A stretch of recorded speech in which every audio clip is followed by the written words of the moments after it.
Pulezidenti Museveni atongoza omulimo gw'okuzimba ekisaawe ky'enyonyi ekya Kidepo International Airport mu disitulikiti y'e Karenga. Kino kikoleddwa okwongera okusitula ebyobulambuzi, ebyobusuubuzi n'okusiga ensimbi mu kitundu ky'e Karamoja.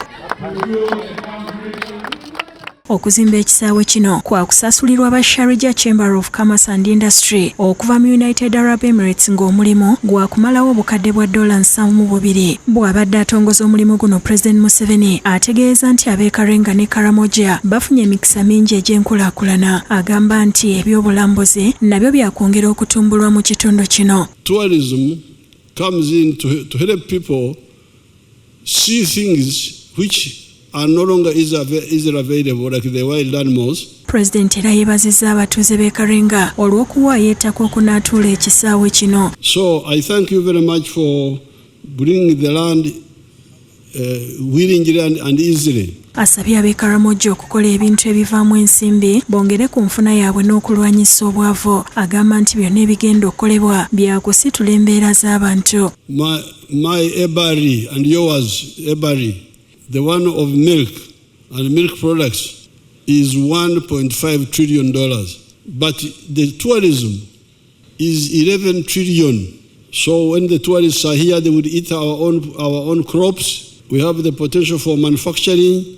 We have for almost all the services. Pulezidenti yeebazizza ba Sharjah Chamber of Commerce and Industry olw'okukkiriza okusiga ensimbi mu Uganda. So there is a lot of potential here in Africa. So I want to salute the Amir of Sharjah for putting on very good spectacles and see the opportunities here. And they will help us. They will help us to market all the rich people with whom they know. So you come and relax in Kidepo. Abdallah Muhammad Sultan Alowais ssentebe wa Sharjah Chamber of Commerce and Industry alambuludde ku project eno n'abamu ku bagenda ofuna emirimu. We start immediately to build a new road, because when we get the land, there are also the national road, which was a crossing in the middle of this land. Then we start to move and build a new road with 12.3 kilometers, and I think the people who in the region, they know. Abakulembeze okuva e Karenga beebazizza Pulezidenti olw'okubasoosowaza oluvannyuma lw'emirembe okudda mu kitundu kyabwe. As people of Karenga, we owe you a special appreciation for granting us a district status and having 2 constituencies. The PDM, the skilling program, the WEP, the GROW, to mention but a few, which have brought money to the hands of your people. Minisita w'ensonga z'e Karamoja, Dr. John Baptist Loki, ayogedde ku projekiti ez'enjawulo Pulezidenti z'abatandikiddewo okubakulaakulanya. Gone are the days when they say Karamoja has nothing to contribute to Uganda.